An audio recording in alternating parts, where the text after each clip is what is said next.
Hola, ¿qué tal? Mi nombre es Alejandro Helguera, esto es Voces y este es un nuevo capítulo con un gran invitado, político, nacido, emergente del movimiento Yo Soy 132, Antonio Atolini. ¿Qué tal? Bienvenido, Antonio. Alejandro, qué gran voz tienes, cabrón. De No, veras. hombre. O sea, es más, puedes volver a empezar, puedes volverme a presentar con esa voz. O sea, puedes volver a decir mi nombre. O sea, que me puedo casar contigo, Alejandro. No se puede, Alejandro, te pero... agradezco la invitación. Además, me comentabas que tienes 23 Tres. años. Sí, sí, sí.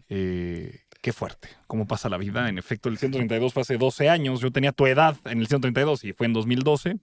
Entonces, qué gusto estar contigo en este espacio que he notado que has construido con este ánimo de conversar con quienes son figuras referentes de una generación que pues tiene mucho que platicar para una como la tuya.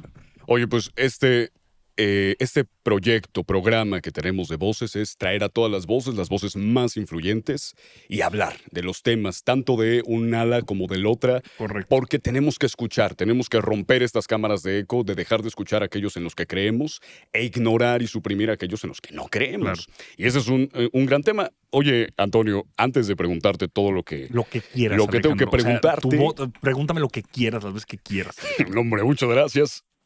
A ver, tú hace 12 años tenías mi edad. Y Yo la hace 12 mayoría, años tenía tu edad. y la mayoría de los que nos ven tienen mi edad. ¿Es correcto? ¿Qué Bueno, le dices al Antonio Atolini Murra que está diciéndole a Enrique Peña Nieto que no salga de ese baño de la Náhuac, que se de la va, Ibero. de la Ibero, perdón, que se va a Televisa a debatir, que forman todo un movimiento estudiantil del que no hay precedentes y del que, más allá del 68, y del que después no hay un movimiento similar? Creo que hay dos cosas que dices y dices bien. No hay un movimiento, no hay precedentes del movimiento 132 por una cosa que en ese momento resultaba muy innovadora o resultaba muy novedosa, que es el alcance nacional que tuvo. Los movimientos Claro. estudiantiles de los que conocemos, abrevamos y sobre la cual la historia siempre mantendrá vivo su recuerdo, el movimiento del 68, la masacre del 71, porque además el movimiento del 68, y permíteme hago ahí un breviario cultural, el movimiento de 1968, el movimiento estudiantil, tiene resonancia planetaria. Es una época de cambio de ideas que va más allá de la matanza del 2 de octubre. Claro. ¿No? O sea, se antecede el movimiento ferrocarrilero, se antecede el movimiento de los hombres y mujeres de personal de salud, los médicos, médicas, enfermeros y enfermeras, y hay una reivindicación planetaria por la libertad en todos los sentidos, política, de expresión.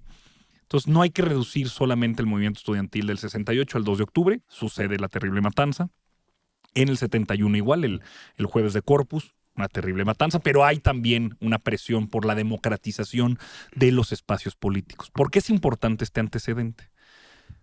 Porque lo que sucede en el 132 en el verano de 2012 hace algo similar que también forma parte del espíritu de los tiempos de esa época o de esa década, que era la democratización de los espacios de comunicación. Los medios de comunicación se convirtieron en un actor político, siempre lo han sido, pero al nombrarlos como actores que se involucran y que no es que tengan el poder, es que definen quién tiene el poder a partir de las mesas de discusión, el análisis, el debate y la validación que una cámara, una mesa o una producción de estudio le daba en ese momento a las figuras consagradas de la televisión mexicana, López Dóriga y compañía, ¿no? En Loret, esas mesas saludos. podían Sí, tirar claro. presidentes y un día salían y decían alguna calumnia, alguna mentira, alguna falsedad.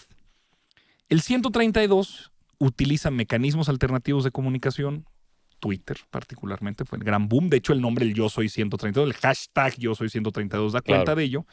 Entonces ahora tenemos un movimiento nacional interconectado a través de las redes sociales que de manera inmediata permitían a las personas saber dónde estaban, qué hacían y de qué manera en conjunto podían acompañar, confrontando no necesariamente un gobierno, a lo que históricamente, digamos, los movimientos estudiantiles han estado vinculados. No es necesariamente un gobierno, porque sí confrontábamos a Peña Nieto, pero confrontábamos a Peña Nieto como un producto mediático de consumo que las élites políticas, económicas y, por supuesto, de los medios habían construido y buscado imponer. ¿Cuál era el elemento fundamental que estaban tratando de imponer? que la victoria de Enrique Peña Nieto era inevitable. Cosas que además resuenan hoy en el contexto actual, en otro sentido. Pero lo que quisieron hacer los medios de comunicación en 2012 era establecer que la victoria de Enrique Peña Nieto era inevitable, inflar una serie de encuestas de manera artificial y al final, después de haber dicho que Enrique Peña Nieto tenía 16 puntos de ventaja, terminó estando a alrededor de 6. Es la famosa encuesta de AMLO a 4 del periódico Reforma en su momento. Punto pelota, ahí terminó eso.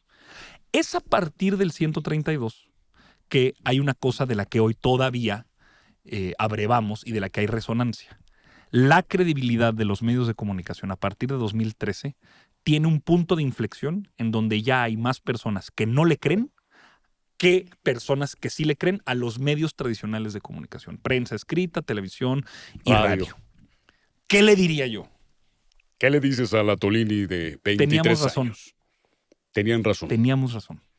Democratizar los medios de comunicación requiere de la participación política en el ámbito de discusión, pero también en los espacios de disputa de poder.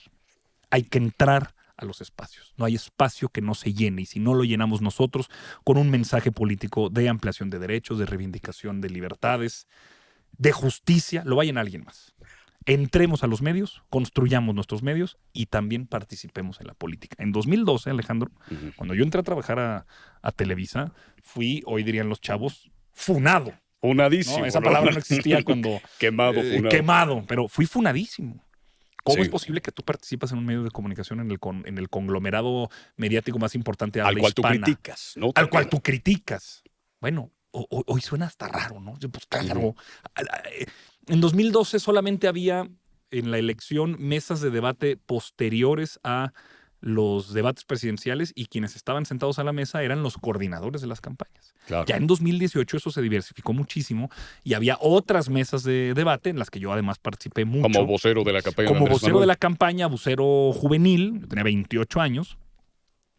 Y ahora ya cualquier espacio con una cámara y un micrófono que pueda subir a las redes se convierte en un nodo de comunicación tan influyente como el propio contenido de lo que se está subiendo lo permita. Claro. Esa democratización se dio a partir de que en 2012, ahora sí que discúlpenme que me suba un ladrillito de soberanía, Ahí pero humildemente. esa generación que confrontamos, lo hablo en términos generacionales, esa generación que confrontamos a los medios de comunicación como un actor al que había que disputarle la tutela de la narrativa de este país, porque eso es lo que hicimos, hoy tiene la posibilidad de que tú y yo estemos conversando en esta realidad, en este espacio, y pues le diría a los jóvenes de tu edad que así como tú, hagan eso. Se convierten en un emisor, en un medio de comunicación, que construyan su propio mensaje y que disputen la tutela, hoy predominante en varios otros espacios, de una u otra cosa, dispútenla. Lo que necesitamos es más espacios de comunicación con más ideas que siempre estén debatiendo y contrastando entre sí.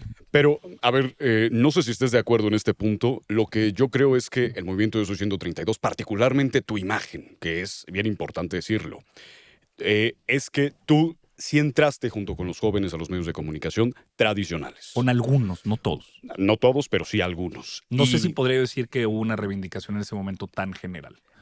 Pero no había estas redes sociales que hay ahora, creo yo.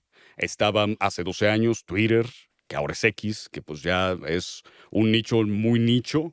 Y, ha crecido. Y ha crecido mucho, ¿no crees? O sea, lo que yo voy pero, es... digamos, no había TikTok, no había historias de Instagram, no tenías los Reels.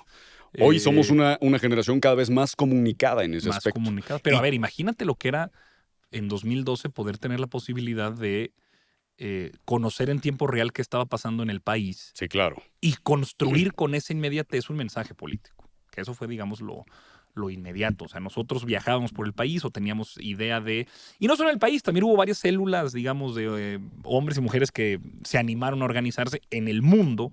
Pero lo que se vive en México fue eso. Teníamos la posibilidad de organizar sin recursos. A ver, la movilización es importante la organización del transporte es importante para cualquier movilización, que la gente pueda llegar de manera fácil y coordinada. Hay camiones, hay espacios de llegada, de salida. Nosotros organizábamos marchas de 30,000 personas. La que hicimos, que marchamos de la Estela de Luz a el Zócalo, una que se hizo en finales de mayo, 30,000 personas de manera orgánica. Claro. 30,000 personas. Esa capacidad de poder difundir un mensaje para convocar en un mismo lugar y en un mismo espacio a gente que sentía que lo que nosotros decíamos hacía sentido, no era posible si no hubiera sido por esa incipiente red social llamada Twitter, Facebook. No, que en ese momento era muy grande la comunidad. Que en ese momento ¿no? era relativamente grande para lo que podíamos. Hoy lo es. Hoy es mucho más grande. Hoy yo tengo videos, tú tienes videos o cualquiera que esté dedicado en pues que tienen 500,000, 1,000,000, 2,000,000 de reproducciones y estás hablando de números gigantescos que en 2012. Mira, yo me acuerdo en 2012, yo llegué a tener, terminando el 132, yo llegué a tener como 30,000 seguidores de Twitter. Ya era el país. Era un mundo. Sí, claro. 30,000 seguidores en Twitter. Yo tengo 280. Tampoco es que sean muchos, pero... Sí, pero pues es casi 10 veces más. 30,000 seguidores en Twitter. Yo era el tweetstar más tweetstar. Justo, de ¿no? Que era el el tweetstar. ¿Te acuerdas de ese Sí, claro, sí. No, pues yo tenía 12 años. El tweetstar. Sí, claro. Sea, fuerte. Tiene muchos seguidores y claro. lo ve mucha gente. Oye, a ver, el movimiento Yo Soy 132 empieza me comentas, la Ibero. Y sé que te suena a historia antigua, pero en efecto, en 2012... Suena a 50 años, pero... y se va haciendo un conglomerado de muchas universidades, particularmente privadas. Entiendo que también había públicas. Inicialmente sí. Inicialmente porque tú no eres de la Ibero. No, yo soy del ITAM. Eres itamita. Así es, de la Reserva Patriótica del ITAM. Somos pocos, pero benditos. ¿Qué es lo que opinas, ahora que estamos hablando del ITAM, qué es lo que opinas en el inicio, como el presidente decía, de que los itamitas pues eran neoliberales, conservadores? Pues sí son. Si lo consideras así. A ver, qué buena pregunta. Y lo conectas muy bien, digamos, a un también espíritu de tiempo en este momento. Yo siempre voy a decir que el ITAM es la mejor escuela de México. Okay. Me dio lo que más atesoro en la vida, que es la capacidad de poder tener un pensamiento crítico, sistematizado, metódico, y además también las mejores amistades y experiencias de vida que hoy conservo y protejo en mi corazón como lo más sagrado en mi existencia trascendental. Yo adoro esa escuela y adoro lo que me dio, pero no puedo dejar de ser crítico de lo mucho que le ha quitado al país. Okay. Porque cuando el presidente se refiere al ITAM, y se refiere con razón, cuando él dice los itamitas, en realidad él se está refiriendo a un grupo de hombres egresados del ITAM, de la carrera de economía, que durante los últimos 20 años, quizá un poco más, 25, habían gobernado específicamente la política económica. ¿no? O sea, no solo habían gobernado, digamos, como parte de un grupo político conservador, neoliberal, que rotaba entre el PRI y el PAN. Pero los Meade, los Corderos, aunque Cordero es actuario, pero también tiene especialización en finanzas, los Gil, los hombres que fueron secretarios de Hacienda de este periodo salinista, eran egresados del ITAM. Entonces, se refiere a los itamitas en particular, son los economistas del ITAM que abrevaron de la Escuela de Chicago una idea de que entre menos Estado y más mercado, entre menos regulación y más libre compraventa, había un mito detrás que fundamentaba sus planteamientos considerando que si le iba bien a los de arriba, en esta idea de que los de arriba, por goteo, ellos le llaman cascada, pero en realidad era aspirar que por goteo, si a los de arriba, los supuestos generadores de riqueza, empleadores y los hombres del capital les iba bien, eso entonces iba a generar por goteo, llamaban de cascada, pero en realidad era esperar el goteo a que les fuera bien a los de abajo. Claro. Hoy la doctora Claudia Sheinbaum justo plantea lo siguiente, dice, a ver, lo que nosotros tenemos que hacer es que un árbol crece regando su raíz. Sí. Si tú riegas la base de este árbol que busca florecer, es atendiendo la raíz, es atendiendo a la base económica más desprotegida, es atendiendo a la clase popular,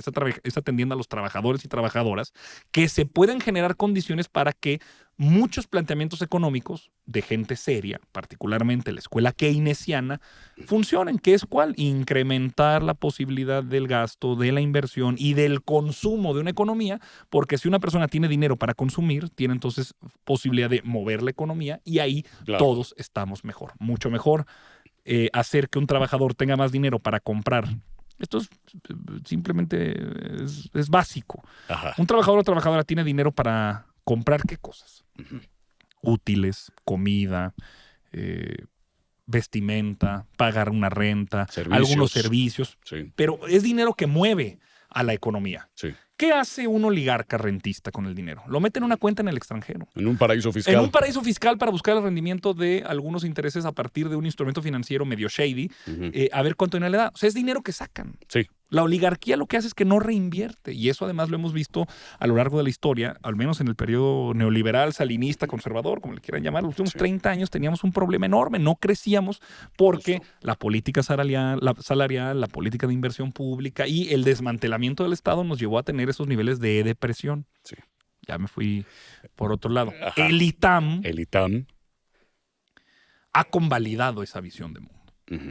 Algunas publicaciones, declaraciones públicas, la gestión al frente de la administración, pero de los economistas. Yo te diría, pues yo soy politólogo. Entonces, primero... yo también. Politólogo e internacionalista también. Entonces no voy a negar la cruz de mi parroquia. Entonces, primero los itamitas, pues los economistas. Y en segundo, por eso decía al principio, yo soy parte de la Reserva Patriótica del ITAM. Ahí está Mario Delgado, hoy recientemente nombrado secretario de Educación. Zoé Robledo, que es el quizá mejor director del IMSS que ha tenido en su historia, tu servidor y otros tantos. Daniel Cibaja, que es el secretario de Movilidad, secretario de Movilidad en el Estado de México. Hay otros compañeros y compañeras que han dado una reivindicación también de que el ITAM pues puede ser un espacio en donde, así como su otrora adversario ideológico en la fundación del ITAM, el Politécnico, tenía como lema la técnica al servicio de la patria, pues un poco nosotros también hemos reivindicado, 75 años después de esta pugna ideológica, que en efecto la técnica tiene que estar al servicio de la patria. Y ahí te di 3 nombres y tu seguro servidor, que creemos que eso es posible. Oye, Antonio Tolini, fíjate que me acabas de mencionar que Zoé Robledo es uno de los mejores directores del Instituto Mexicano del Seguro Social. Ha habido particularmente este gobierno una narrativa en la que se ha dicho que no hay medicamentos, no hay quimioterapias para niños con cáncer. Toda esta narrativa se ha dicho, pero no se ha comprobado como tal. Y entonces a mí me gustaría saber tu punto de vista. ¿Qué es lo que ha pasado con los medicamentos? ¿Realmente no ha habido? ¿Realmente estaba desmantelado? Algunos dicen, no, es que los medicamentos que ha comprado el Instituto Mexicano del Seguro Social eran de empresarios ligados a tal partido y es por ello que se cortaron esa compra y fue un relajo. ¿Qué es lo que pasó realmente con la falta de medicamentos? La manera correcta de abordar el problema en este sentido de distribución y de acceso a medicamentos, o la megafarmacia, digamos, es no siempre... No en todos lugares, no siempre, no en todos los hospitales, no todos los medicamentos. Ha habido carencias, claro. No siempre, no en todos los hospitales, no todos los medicamentos. A ver, por ejemplo, tuvimos un problema a nivel planetario a partir de que las grandes industrias que generan, construyen y distribuyen el medicamento, digamos, el componente activo de las quimioterapias, está en India. Entonces tuvieron muchos problemas en las cadenas de distribución previo, durante y posterior a la pandemia para poder surtir. Pero esto además ha sido cíclico, porque tú también perfectamente puedes encontrar en muchos periódicos de la prensa corporativa, en el periodo de Peña Hace 12 Nieto, años, en el periodo de Peña Nieto, que daban cuenta de la carestía de medicamentos para atender el cáncer. Entonces no siempre, no en todos los hospitales, no todos los medicamentos. Ahora, ¿qué sí ha habido? Un cambio en la manera en la que se compran los medicamentos, se distribuyen los medicamentos y se hace valer el derecho en el artículo 4 constitucional al acceso a la salud digna, pronta, de calidad. Sí había un cártel, es decir, un grupo de empresas que de manera coludida, al controlar la oferta del medicamento, podían también influir de manera artificial en el precio. Eso es un cártel. Y hubo un cártel farmacéutico, liderado particularmente por Grupo Prisa, que extorsionaba al gobierno a partir de el suministro de uno u otro medicamento al precio que ellos decidieran, porque tenían cierta exclusividad en, por ejemplo, retrovirales para atender personas con VIH-Sida o en los componentes activos de las quimioterapias y otras. Confrontar a esta mafia tuvo sus jaloneos. Jaloneos que incluso son atribuibles muchos de los momentos de carestía a mecanismos de chantaje por parte de las empresas. Entonces, qué curioso que tenemos problemas que han sido exacerbados por los medios corporativos de información, en donde se trató, al hacer esta transformación profunda, de extorsionar al gobierno utilizando lo más sensible, lo más doloroso, Pues la salud. que es la salud de niños y niñas. O sea, de verdad que lo que se ha hecho con esa narrativa, porque además solo la sueltan, Alejandro. No, se dejó sin medicamentos contra el cáncer a niños y niñas. Nadie te explica, nadie te ofrece información y se ha quedado instalado como, así como ahora, y quizás discutamos eso más adelante, así como ahora un concepto sobre el que versa una opinión peyorativa, pero que nadie explica realmente qué significa, como la militarización. Ya simplemente con decir, están militarizando, ya todo está mal y nadie explica realmente cuál es el proceso detrás. Hoy también alguien sale y dice, voy a criticar el sistema de salud. Es que dejaron a los niños sin medicamentos contra el cáncer. Sí. Pues no es cierto. No siempre, no en todos los hospitales, no todos los medicamentos. No te voy a negar la realidad. Claro que hubo un problema de abastecimiento. Claro que tenemos a la megafarmacia todavía en complicaciones para lograr el surtimiento de medicamentos. Sí, 60 y tantas. Pero es un modelo, además, recetas. Sí. de mejores prácticas a nivel internacional. Existe ese conglomerado, esa consolidación de la distribución, y estamos avanzando hacia lo que el mundo ha probado que es la mejor manera de poder garantizar un sistema de salud. Así que a quienes sostienen, yo les diría, dejen de hacer necropolítica, dejen de utilizar el sufrimiento de una enfermedad que genera afectaciones muy graves a las familias. El cáncer es una enfermedad que divide al mundo en dos: quienes lo han padecido o quienes conocen que lo ha padecido. Es una afectación que no solo cobra vidas de la persona enferma, sino también a toda la familia. Dejen ya de hacerlo. Estamos avanzando de manera lenta pero segura para transformar el sistema de salud. Debemos respaldar la gestión de Zoé Robledo al frente del IMSS, pero también de López-Gatell en la pandemia, de todos los funcionarios, de Alejandro Schwartz en la COFEPRIS, todos los funcionarios, hombres y mujeres de primer nivel, que son solo 3 nombres, pero detrás hay un ejército de hombres y mujeres que se dedicaron a salvar vidas, proteger la salud, que no se vale que sigamos alimentando eso sin que haya un mínimo de confrontación para decir a qué te refieres, cuándo fue, de qué Claro. a qué estás aludiendo, y verás que el planteamiento relativo que te hago es realmente lo más responsable. No siempre, no todos los hospitales, no todos los medicamentos. Oye, Antonio, tú eres actualmente diputado local por Coahuila. Servidor. Vicepresidente de la mesa directiva del Congreso Local de Coahuila. Solo para explicarles un poco a los que nos escuchan, las reformas constitucionales, estas reformas a la Carta Magna de este país, requieren de 2/3 partes de ambas cámaras, Cámara de Diputados, Cámara de Senadores, pero también la mitad de los congresos locales. Correcto, la mitad más uno, pues. La mitad más uno. 17 congresos locales. Justo. Y a lo que yo voy, Antonio Tolini, vienen 2 temas. La militarización, pero también la reforma al Poder Judicial. Excelente Van pregunta. a tener que votar en todos los congresos locales y correcto. necesitan la mitad. Es correcto, sí. ¿Tú qué opinas respecto a la reforma del Poder Judicial? ¿Crees que sea bueno? Muchas veces dicen, no, es que poner a votar a los jueces, magistrados, ministros de la Suprema Corte, pues no garantiza que el voto o la democracia haga que este tipo de personas que tienen un cargo importante dentro de la justicia, pues realmente sean honestos. Hay gobernadores muy corruptos que son votados precisamente por vía democrática. ¿Qué opinas respecto a esta reforma? Es una excelente pregunta, porque además me permite confrontar lo que me parece que es el principal marco de oposición que se ha utilizado para negar siquiera la discusión de este asunto. A ver. Los problemas que genere la democracia, y particularmente el mecanismo que la democracia ha establecido para elegir a representantes populares, que es el voto a través de la regla de mayoría, son cosas distintas. Quienes resultan electos tienen la legitimidad de origen de un proceso democrático. Le continúa después un proceso en el que estas personas electas tienen que ganar la legitimidad de gestión. Entonces, su comportamiento y su desviación y su posible acercamiento a conductas antijurídicas de delitos son responsabilidad de los funcionarios y son responsabilidad de quienes lo cometen. De hecho, la propia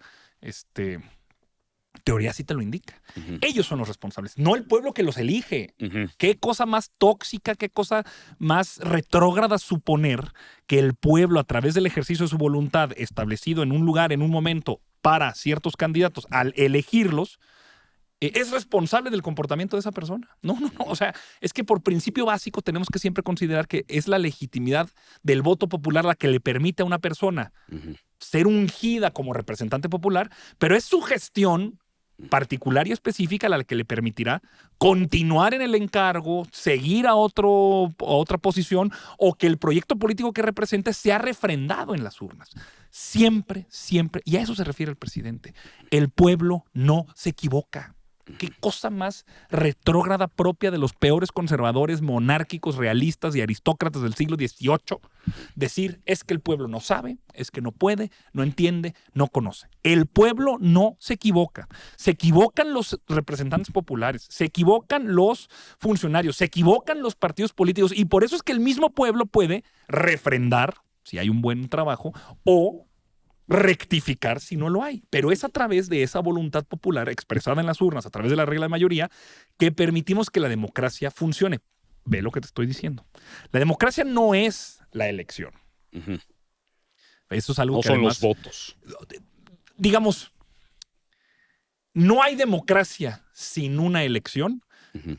pero la elección no es toda la democracia.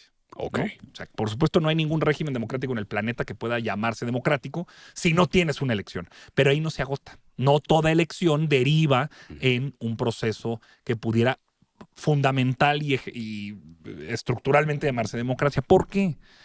Porque la democracia, y mira que no me lo estoy sacando la chistera, el artículo 3º constitucional, Ujú.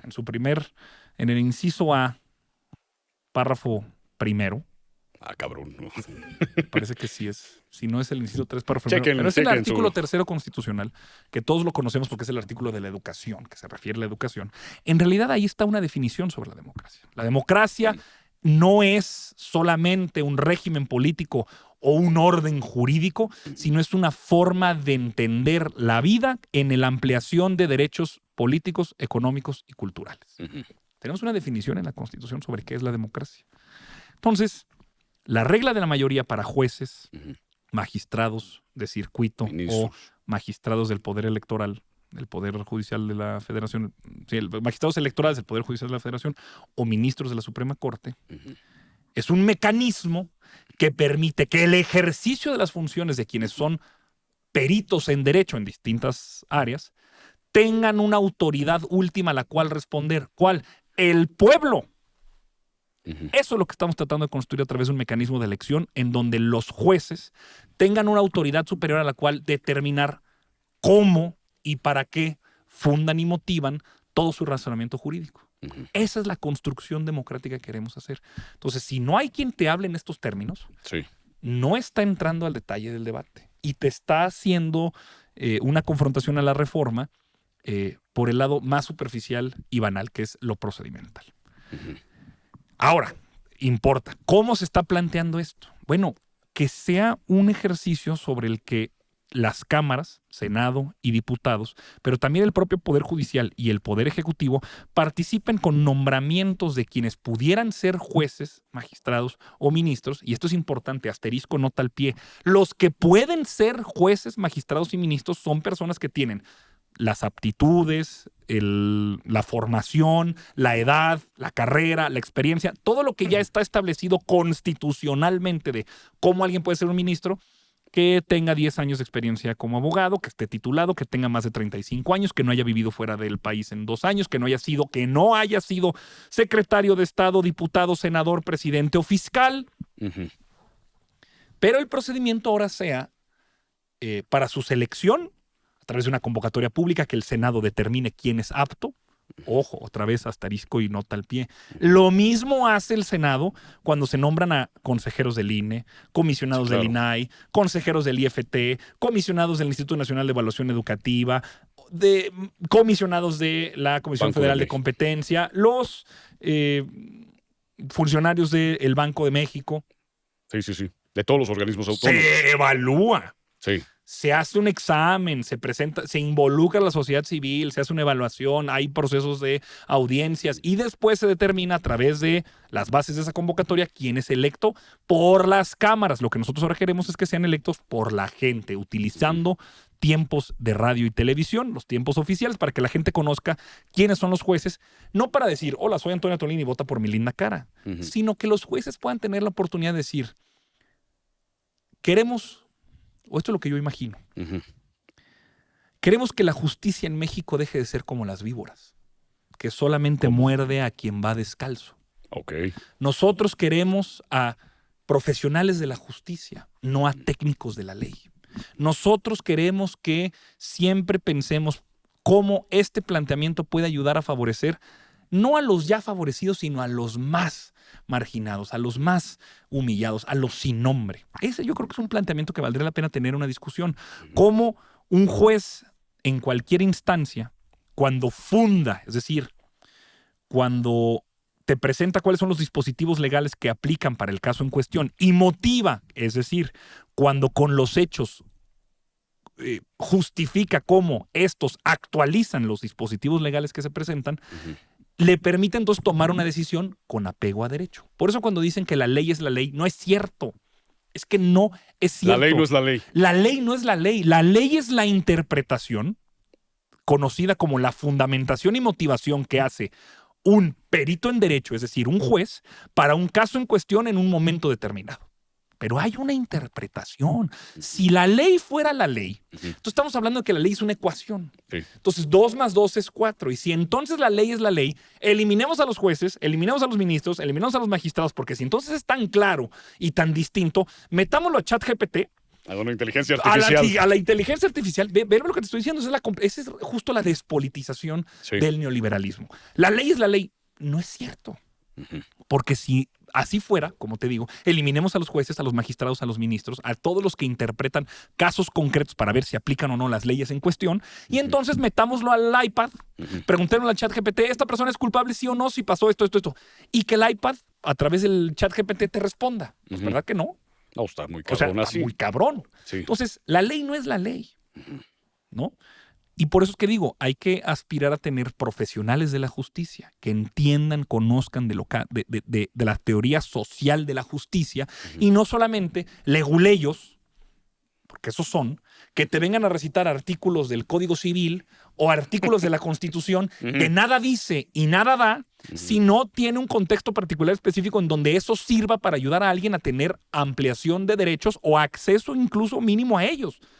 Eso es lo que creo que esta discusión de la reforma al Poder Judicial, que no solamente es la elección de ministros, magistrados y jueces, sino también una reforma al Consejo de la Judicatura Federal, que es el órgano que está integrado para llevar sanciones disciplinarias y el ordenamiento administrativo del Poder Judicial, lo vamos a separar de tal manera que entonces no sean juez y parte, porque actualmente el Consejo de la Judicatura Federal lo preside el presidente de la Suprema Corte de Justicia o la presidenta de la Suprema Corte de Justicia. Entonces, un órgano que está encargado de la disciplina en el Poder Judicial es presidido por el presidente del máximo tribunal de justicia de este país. Entonces hay que separarlo, se plantea construir el tribunal disciplinario, también revisar los plazos máximos que asuntos puedan conocer de los tribunales para que la justicia sea pronta y expedita. Se está planteando que sea hasta un máximo de 1 año, desaparecer la segunda y la primera y la segunda sala de la Suprema Corte. Entonces dirás, es que le estoy poniendo más trabajo a la Suprema Corte. Pues sí, también le estoy dando instrumentos para poder desahogar de manera más fácil y expedita. Hay un planteamiento general. Y yo creo que vale mucho la pena que se discuta. Ninguna persona puede llamarse demócrata si de entrada llega a decir la gente no sabe, la gente no entiende, la gente no conoce.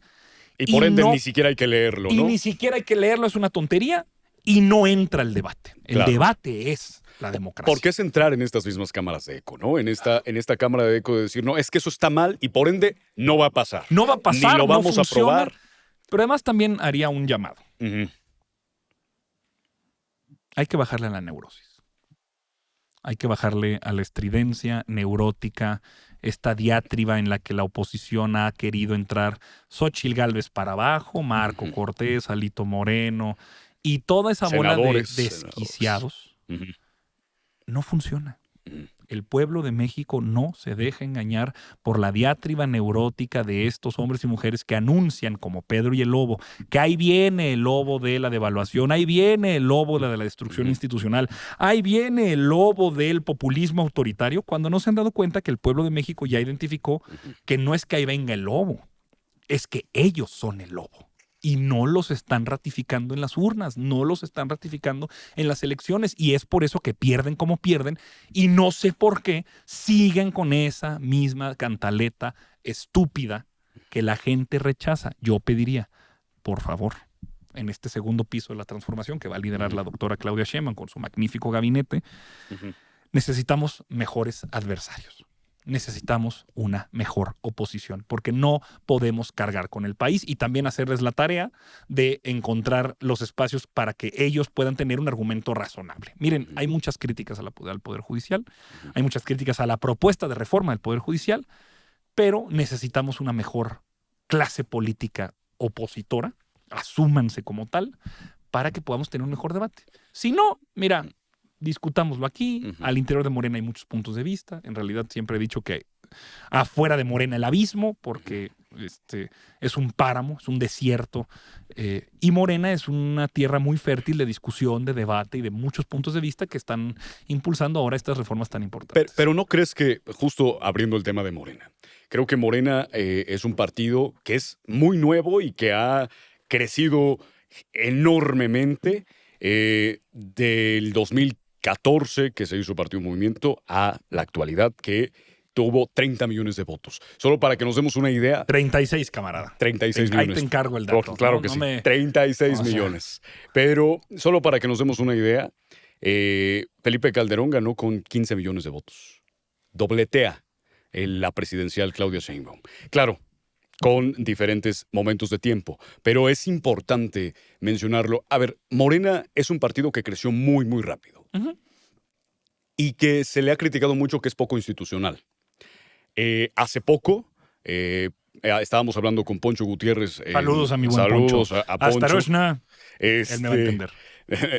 Y entonces estábamos diciendo que él considera que uno de los problemas de Morena o una crítica que le hace al partido Morena particularmente es que en estas últimas elecciones se llenó de un capital político que es bastante criticable, ¿no? O sea, el Partido Verde durante muchos, muchos años había sido pues aliado del PAN, después del PRI, ahora de Morena, y se metieron muchos impresentables de Morena, le llamaban. ¿Tú qué consideras de eso? Del partido al cual tú representas, que eres integrante de ese partido, diputado por ese partido. ¿Cómo ves el tema en que muchos fundadores, particularmente de Morena, decían es que los están desplazando para darle entrada a aquella mafia del poder? No, a ver. Es una crítica legítima. Tiene distintas dimensiones, distintas vertientes, pero si así a bote pronto me pides una opinión, a ver, Morena tiene más de 3 millones de hombres y mujeres afiliados. Sí. 3 millones. Entonces, no podemos terminar la tarde de hoy, ni de mañana, ni del domingo, ni del lunes, ni del resto del mes, y no vamos a sacar ni el 0.00001% de la cantidad de gente que está involucrada en tareas partidistas. Me podrás dar 10 nombres, 100 nombres, 1000 nombres, los que nos alcancen de aquí a la semana que entra. Y no vamos a terminar de encontrar ni la más mínima parte representativa del gigantesco monstruo democrático que significa Morena. Es un monstruo de muchas cabezas, digamos, regionalmente distribuidas por el país, pero es una máquina de ampliación de derechos. Entonces sí, puede que no nos gusten uno que otro perfil, pero no es algo que debiera definir a Morena. No hay endogamia, los hombres y las mujeres que participan en Morena a lo largo de todo el país con un encargo formal, representativo de dirección, de representantes populares, de otros múltiples encargos. Muchas de esas personas, la gran mayoría, nunca habían militado en un partido político y han llegado a Morena por primera vez a experimentar cómo es esta vida en partido. Ahora, el Partido Verde, pues la segunda fuerza política de este país actualmente. Buenas tardes. Buenas tardes. O sea, buenas tardes. Y en política no hay sorpresas, hay sorprendidos. El Partido Verde lleva ya 6 años como aliado de el movimiento de regeneración nacional. Y el Partido Verde además así funciona y ha funcionado de manera congruente cada 6 años. Sí, son amigos del presidente. Pero digamos, te lo digo porque, modestia aparte, mi tesis de licenciatura es precisamente sobre los convenios de coalición del Partido Verde desde 1997 hasta 2015. Sí. Y pues particularmente el Partido Verde tiene un proceso de discusión al interior de sus órganos directivos, le llaman la asamblea, el máximo espacio de deliberación, y que además se reúne cada 6 años y establece una línea política de la cual entonces han determinado si ahora son aliados de la transformación, y lo han sido, y vaya que lo han sido.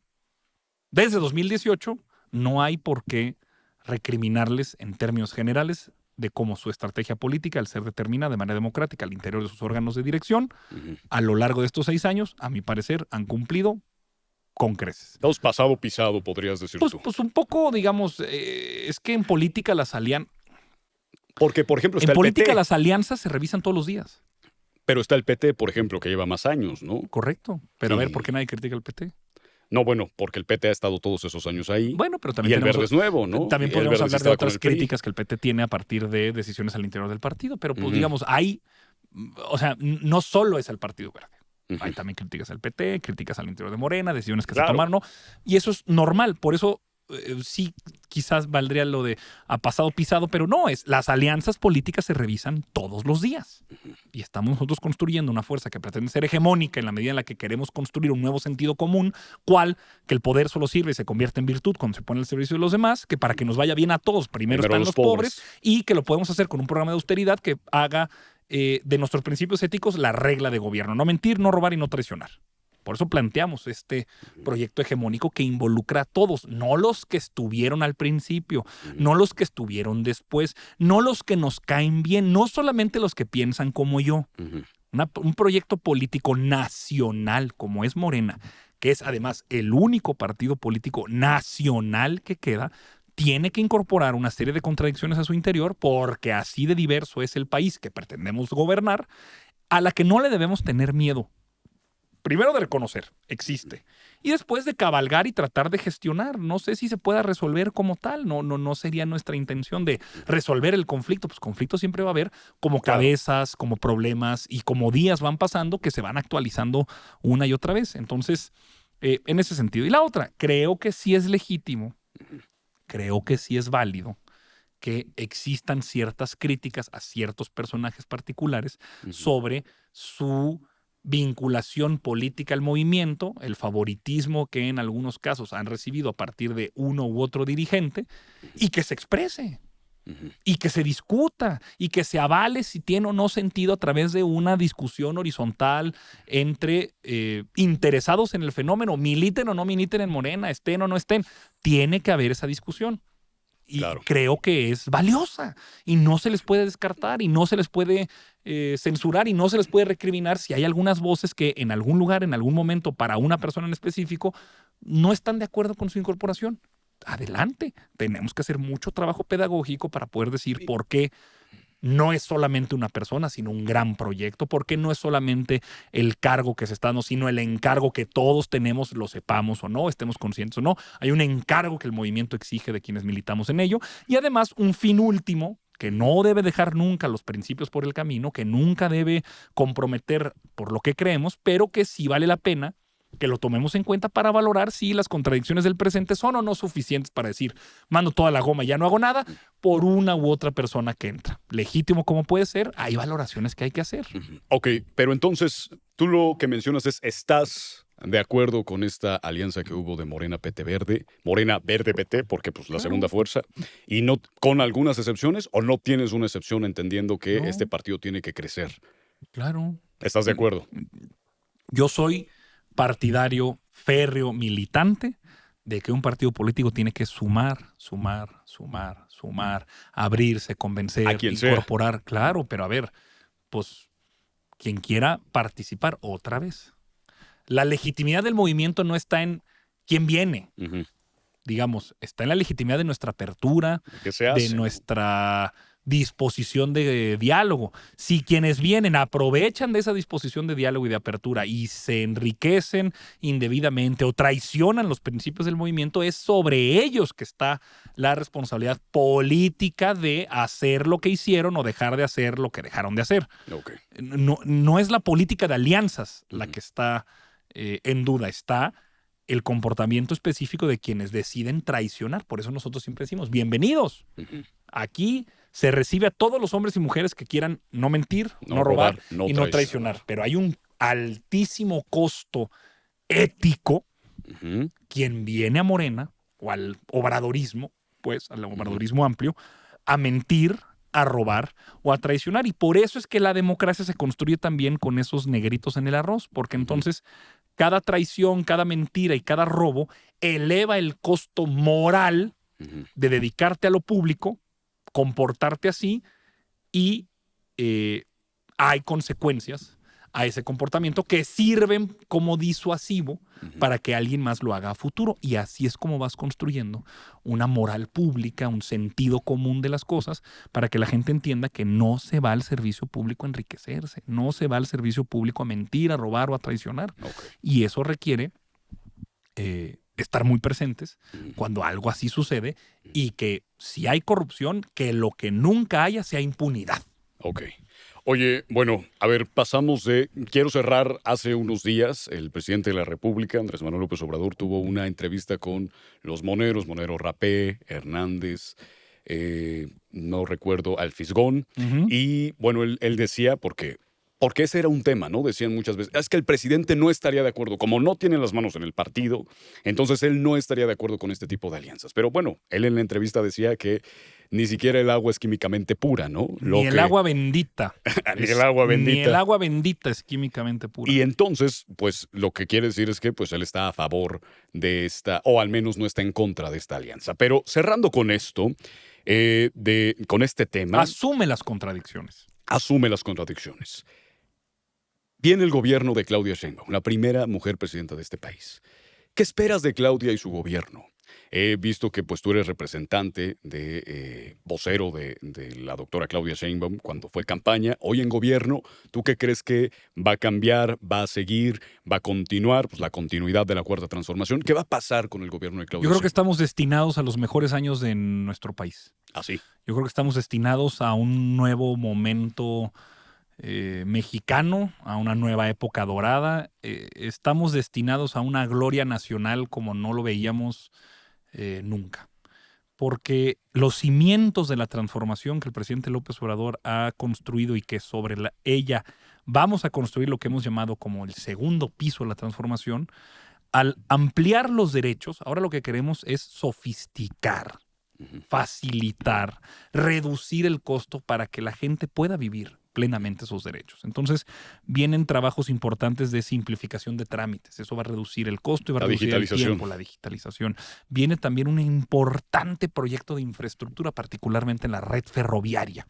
Viene también la consolidación del sistema de salud para que ya sea uno y no varios fragmentados entre distintos sistemas como el ISSSTE, el IMSS, Fuerzas Armadas, Pemex, Secretaría de Salud, ni tampoco desperdigados entre los estados, como siendo cada gobernador autoridad sanitaria, y establecer un mismo sistema que con o sin derechohabiencia cualquier persona pueda recibir atención médica gratuita y medicamentos en alguna unidad médica y de salud. Hay también un importante énfasis en el sistema de cuidados para reivindicar cómo esta economía nacional, esta familia en México, funciona a través de un amplio trabajo que mujeres hacen de manera no remunerada y que están en situaciones de vulnerabilidad que el Estado ha sido omiso en garantizar. Las guarderías, seguridad social y muchas otras cosas que también están presentes. Eso solo es posible pensar por las condiciones económicas, geopolíticas y de diálogo entre las fuerzas nacionales después de un gran gobierno como el del presidente López Obrador, con todo y la pandemia, con todo y la inseguridad, con todo y la rastrera oposición que tuvimos. Me parece que si lo tuviera que definir en una palabra, el gobierno de la doctora Claudia Sheinbaum va a ser glorioso por ella, por su capacidad, por su visión, por el equipo que la acompaña, pero sobre todo porque el país está listo y dispuesto a acompañarla como nunca han acompañado ni al propio Andrés Manuel, una cantidad de gente tan grande, tan amplia y tan politizada como ahora va a acompañar a la doctora Claudia Sheinbaum. Eso también es importante. Tiene mucho pueblo la doctora Claudia Sheinbaum y eso le va a permitir facilitar todos los proyectos que ella tiene en mente, porque con eso los conservadores, como decía también el presidente, le van a hacer lo que el viento a Juárez. Ok, estamos en un punto donde es el fin del gobierno de Andrés Manuel López Obrador, porque pues se acaba el 1 de septiembre. De octubre. Octubre, perdón. El 1 de septiembre es el La cambio nueva de cámaras. legislatura, exactamente. Estamos a unos meses de terminar. ¿Cuál es tu balance respecto al gobierno de Andrés Manuel López Obrador? ¿Cuáles son los pros y contras? ¿Qué es lo que crees que hizo muy bien? ¿Qué es lo que crees que faltó? ¿A dónde es que tú calificas este gobierno del presidente Andrés Manuel? Yo lo califico de una manera perfecta. Perfecta. ¿Y por qué digo perfecto? Porque el presidente solo hizo lo que nos dijo que iba a hacer. Ok. Nos cumplió. Ujú. Digamos, no hay una desviación, no hay zigzagueo como él contempla. Yo por eso digo, es un gobierno perfecto en la medida en la que no nos queda de ver nada de lo que él prometió. Nos ofreció un proyecto de gobierno para separar el poder político del poder económico y nos ofreció la ampliación de una base social de beneficiarios que ahora se han convertido en garantes de derecho, de hombres y mujeres que ahora tienen acceso a muchas otras beneficios que antes no teníamos, que los gobiernos neoliberales y conservadores se terminaban robando. Lo logró. Yo creo que cumplió. Avanzamos dolorosamente lentos en materia de seguridad. Avanzamos de manera tropezada, pero avanzamos en materia de salud. Logramos reivindicar a nuestro pueblo como uno digno y politizado frente a las fuerzas económicas y políticas extranjeras. Ya no somos una colonia al servicio de los intereses creados de grupos empresariales, particularmente transnacionales. Ya no hay una sobreexplotación de los recursos naturales al servicio del capital y en detrimento de los hombres y mujeres que aquí vivimos. Recuperamos nuestra posición de liderazgo en el concierto de las naciones. Hemos hecho cosas de las que se van a hablar muchos años por venir. Y por eso considero que es un gobierno perfecto. Se requiere hacer todavía muchas otras cosas, sí. Y el pueblo de México está consciente. Y quieren que esas cosas se hagan en el sentido de la cuarta transformación y por eso se reivindica, se rectifica, se avala a la doctora Claudia Sheinbaum con más votos. Es decir, digamos, lo que haya faltado por hacer, el pueblo de México está consciente de ello. Y por eso, pues claro, digamos, no es el fin de la historia y no hemos terminado de resolver las contradicciones últimas de la vida en sociedad. Y por eso es que hay un proyecto que llamamos el segundo piso de la transformación. Todo lo que hace falta, la doctora Claudia Sheinbaum lo ha asumido como propio y el pueblo de México ha dicho sí. Eso que hace falta, que sea la doctora Claudia Sheinbaum y el movimiento obradorista la que sea encargada de resolver y de procurar nuestro bienestar. No los conservadores del PRI y del PAN al servicio de la oligarquía traidora y entreguista que tenemos en este país. Entonces, por eso es que digo que es un gobierno perfecto. Va a ser una provocación que espero que genere debate, pero el mismo proceso democrático da cuenta de que lo que sea que haya faltado, como muchas cosas en materia de salud, de seguridad, de infraestructura, como te he comentado, el pueblo de México quiere que sea el movimiento obradorista y la doctora Claudia Sheinbaum como su dirigente, ahora presidenta electa, la que los resuelvan. Oye, hablabas de que cumplió y que dijo, que cumplió lo que dijo. Hizo lo que dijo que iba a hacer. Hizo lo que dijo que iba a hacer. Salvo una cosa que hablábamos en el inicio del programa, y es la militarización, ¿no? Desde la campaña del 2018, pues él decía que los militares regresaran a los cuarteles. Él incluso dijo, bueno, es que no sabía el gran problema que había. Y ahora entrando a la presidencia me di cuenta que pues es necesario y bueno, se utilizó a las Fuerzas Armadas de este país para muchos, muchos proyectos. Incluso fuera de la seguridad pública. De seguridad nacional. De la seguridad nacional. ¿Qué es lo que opinas tú de la militarización del país? Es el tema que se ha utilizado mucho para confrontar al gobierno de Andrés Manuel López Obrador. Yo creo que es un concepto muy desgastado. ¿Qué significa? ¿Qué alcance tiene? ¿A dónde llega? Por militarización, ¿te refieres a que los militares están construyendo con sus ingenieros civiles obras de infraestructura? Estoy completamente a favor.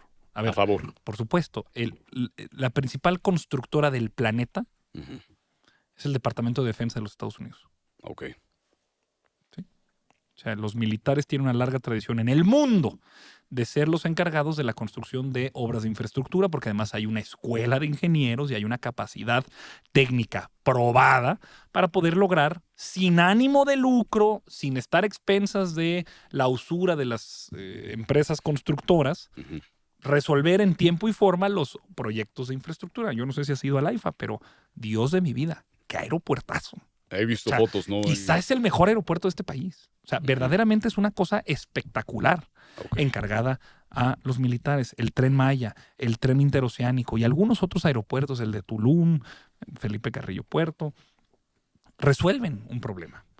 Que los militares tienen que estar, o la Guardia Nacional tiene que estar bajo una doctrina militar en donde sean ellos los encargados de la seguridad nacional o la seguridad pública.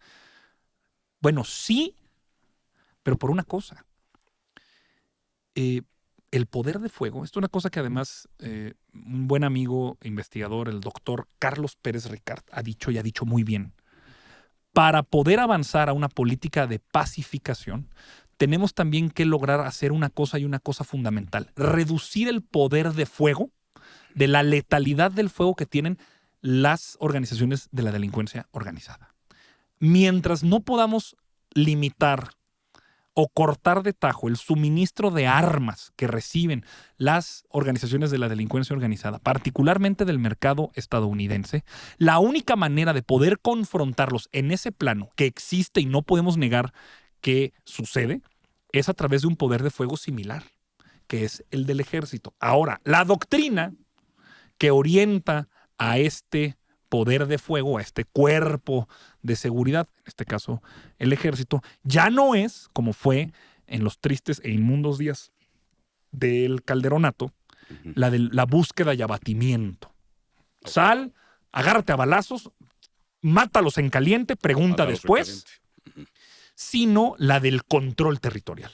La Guardia Nacional busca ocupar territorios que por la corrupción institucional de la policía local, a la cual, por cierto, esto es una cosa que nadie dice, desde 2007 para acá, los pinches gobernadores de todos los partidos políticos hasta 2021 no han hecho nada, y lo digo con coraje porque es mucha de la participación que las organizaciones de la sociedad civil, los supuestos think tanks y los críticos superfluos que existen en partidos políticos. De 2007 para acá, el número de elementos de las policías municipales en los estados ha sido más o menos el mismo. Entonces, no ha crecido, no se ha profesionalizado, no ha habido controles de confianza, no ha habido nada para mejorar a las policías estatales, a las policías locales, policías estatales. Entonces, que no me vengan con el cuento de que lo que necesitamos es fortalecer a las policías locales, porque durante 20 años, desde que la guerra contra el narco inicia y que supuestamente era la salida para poder hacer que los militares se fueran al cuartel, ninguno de los partidos políticos en gobierno durante esos 15 años, PAN, PRI, PRD, hicieron ni madre para poder resolverlo. Entonces, mientras que el poder de fuego de los grupos de la delincuencia organizada sea de tan alto calibre, la Guardia Nacional tiene que hacer una confrontación para controlar y ocupar territorialmente y garantizar derechos de vida y propiedad, con una doctrina militar que es distinta a la de la búsqueda de abatimiento, sino la del control. Ya no hay operativos sino despliegues, y entonces se ocupa ese espacio para garantizar el ejercicio de otros derechos. Y mientras tanto, como por ejemplo lo que hacía Marcelo Ebrard en las demandas a las productoras de armas en los Estados Unidos, vincularlas por su responsabilidad de la venta desmedida de armas que terminan alimentando a la delincuencia organizada mexicana ilegalmente, como lo fue el operativo Rápido y Furioso o Receptor Abierto en la época de Genaro García Luna, ahí en los tristes e inmundos días en los que gobernaba Calderón. Entonces, ¿ves cómo te planteo una relación un poco más complicada? Claro. Que tiene ciertas aristas y preguntas todavía sin respuesta, pero que nos permite avanzar sobre si lo que estamos haciendo es conveniente o no. Me parece que en términos generales sí es conveniente. Y tenemos que lograr seguir democratizando la forma en la que el ejército participa tenemos que democratizar la forma en la que el ejército participa dentro del ámbito civil. Ujú. Hay muchos pendientes. Quizá uno de los pendientes más importantes es justicia y verdad para las víctimas de la desaparición forzada de los estudiantes de Ayotzinapa. Vaya que ha habido reticencias por parte del ejército, vaya que ha habido complicaciones. Sí. Bueno, no podemos simplemente renunciar a la posibilidad de que el ejército pueda democratizarse de tal forma que cualquiera de estos eventos no terminen en opacidad, no terminen en incertidumbre, no terminen en negligencia por parte del Estado y que participen de el proceso de reparación del daño en la medida en la que les toque. Ujú. Oye, ¿tú crees que la estrategia de seguridad del gobierno por entrar de Claudia Sheinbaum sea una estrategia similar? Muchas veces yo he leído pues, en muchos periódicos y artículos de opinión que la estrategia de seguridad, particularmente en la Ciudad de México, funcionó porque era un tanto cuanto diferente a la nacional. Bueno, sí. Y Omar García Harfuch en ese momento estaba como secretario de Seguridad Ciudadana de la Ciudad de México, hoy recién nombrado secretario de Seguridad Pública. ¿Tú crees que va a haber un cambio en esta estrategia de seguridad? A ver, pongamos un poco en perspectiva la Ciudad de México. La Ciudad de México tiene 86,000 elementos de policía. Estamos muy, pero muy arriba De la media. de la media recomendada internacionalmente por Naciones Unidas de cuántos policías se requieren por cada 100,000 habitantes. No sé si son 4 o 5 veces más. Ujú. Es una fuerza policíaca de 86,000 personas para atender la problemática de una ciudad que participa de una zona metropolitana en la que hay 20 millones de personas. 8 millones que duermen en la Ciudad de México, pero una realidad que permite entrar y salir a Metropolitana. 20, una realidad metropolitana que permite salir a 20 millones de personas. ¿Qué sí fue la gran diferencia de la estrategia de seguridad de la Ciudad de México? Porque se invirtió y se permitió, y las condiciones políticas y de infraestructura y de la voluntad política de la doctora Claudia Sheinbaum así lo permitió. La importante inversión que se hizo en inteligencia.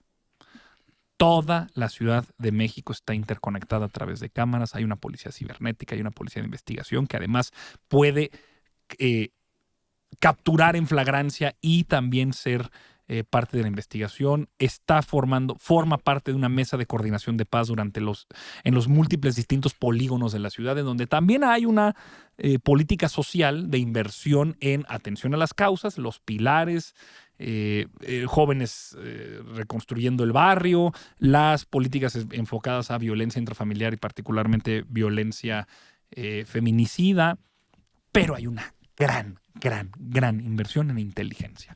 Ese va a ser, yo creo, el cambio, el elemento diferenciador de la política de seguridad. Ahora sí que abrazos, no balazos, pero a punta de reportes, cámaras, inteligencia, código claro. Es algo... Ahí sí que entre la IA.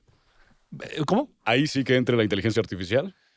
O sea, no en los jueces, no en la ley. Porque si no vamos a terminar con Minority Report haciendo como que la gente va a ser detenida por cosas que no ha hecho, pero no. Ajá. Yo lo que necesitamos es capacitación. Capacitación. Infraestructura e inteligencia. Okay. ¿No? Inteligencia policíaca, inteligencia financiera, inteligencia judicial. Te digo que se auguran los mejores años de la historia de nuestro país. Antonio Atolini, última pregunta. ¿Qué es lo que viene particularmente para Antonio Atolini? Eres actual diputado local, terminas en el 2026. Termino en el 2026. ¿Qué viene después? Porque creo que saltaste a la escena nacional, pública nacional, a partir del 2012, con el movimiento Yo Soy 132. Se nos fue el tiempo volando, ya sé. ¿Qué viene para Antonio Atolini? ¿Buscarás permanecer en tu estado después del 2026? No, a ver, yo lo que quiero es democratizar a Coahuila. Es el único estado que queda en el país que no ha tenido alternancia. Es decir, tenemos casi 100 años de ser gobernados por el mismo partido. Yo me debo al pueblo que me eligió, me debo a Coahuila, es la tierra donde nací, es la tierra donde crecí, es la tierra a la que me debo políticamente. Yo creo que se necesita que hombres y mujeres asumamos un compromiso con nuestra tierra y que podamos dar cuenta de que lo que decimos hacemos. Y nosotros queremos democratizar a Coahuila. Entonces, donde me requiera el pueblo de Coahuila, donde me requiera el movimiento obradorista, yo siempre voy a estar ahí ayudando a Coahuila. Porque justo en este año de renovación de partido, Mario Delgado sale, es el actual secretario de Bueno, el Educación, nombrado será. actualmente nombrado, sí, Ujú. secretario de Educación. Pues va a haber una renovación. Tú, en la anterior renovación de la dirigencia, buscaste la Secretaría General del partido. Es correcto. Entonces, pues yo creo que pues, va a ser un tema muy interesante ahí verte, tanto en el tema local como en el nacional. Sí, digamos, tendremos que ver de qué manera se plantea la renovación. Yo soy congresista nacional del partido, participaré de esas discusiones. Sin embargo, no soy consejero nacional, lo cual es una condición necesaria para poder formar parte del comité ejecutivo. Entonces, en la medida de lo posible y los cambios que se planteen, será el actual Congreso Nacional, las más de 3,000 personas que formamos parte del Congreso, los 300 y tantos consejeros nacionales, los que determinen qué sucederá con el Comité Ejecutivo Nacional. Antonio Tolini, muchas gracias Muchas gracias a ti, Alejandro. por venir Estoy a a tus órdenes. Voces. Gracias a todos los que nos están escuchando, los que ven, los que comentan, los que se pelean en los comentarios, los que se suscriben, los que aman y odian, todos y cada uno de los invitados. Gracias, porque cada vez somos una comunidad más grande. Los invitamos a que se suscriban, a que comenten, a que compartan, a que den like. Partan y recompartan este video. Partan y recompartan. Nos vemos pronto. Gracias, Alejandro. Hasta la próxima.